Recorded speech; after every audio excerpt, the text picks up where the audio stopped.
King Charles has said that he will never give up his throne to Prince William. After an 11-day trip to Australia and Samoa, King Charles III has returned to the UK to a mix of happiness, protests, and health worries. The King, who is now 75 years old, is going to start back on his cancer treatment after a very busy trip where he was welcomed by huge crowds of royal fans, even though some Republicans are strongly against it.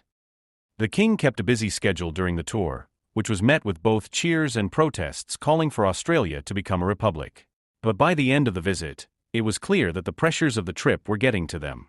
Royal observers said that King Charles looked clearly tired after the long 11-day engagement. The King will take a few days off before starting his cancer treatment again, so his return home is a much-needed break. Even though there were some protests, the visit was mostly seen as a success, and a lot of royal fans showed their support. Charles Ray, a royal expert, talked about the tour and praised the King's strength. Ray said, "I thought it was a great tour." Some Australian Republicans had called it the farewell tour, but it turned out to be more of a please come back soon trip.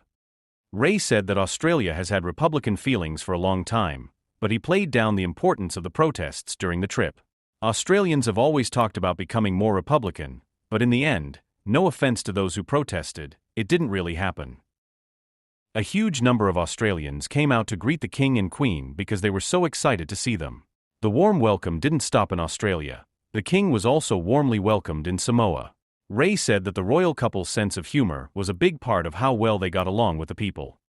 When King Charles joked about surviving long enough to make another trip, it was one of his more humorous times. The joke was well received by the crowd and showed how he could connect with people despite how serious the visit was. Stephen Dixon, host of GB News, agreed with Ray and praised the King's work. He emphasized how hard it must have been for the King to keep up such a busy schedule at his age, especially while getting treatment for cancer. Dixon said, "It was hard work." He pointed out that for a 75-year-old man, continuing to serve the public in this way is no easy task, especially since he had to pause his treatment for the tour. Ray made it clear what he thought when he was asked if King Charles could step down and let his son, Prince William, take the throne early. Ray said, "That's just not in his mind. There is a monarchy, and William will succeed him in due course, but it won't be before his time." The royal expert quickly shot down any idea that King Charles would step down on his own, pointing out that the King has a strong sense of duty. He's not going to give up everything and live in a retirement community. That's just not going to happen. Never. The idea of giving up the throne has never crossed King Charles's mind. He has spent his whole life helping others, and even though he is old and has health problems, he is still dedicated to his job.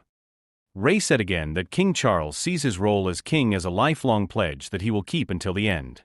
The King is always committed to doing what is right, and Ray is sure that the ruler will keep doing what is right until the end of his life.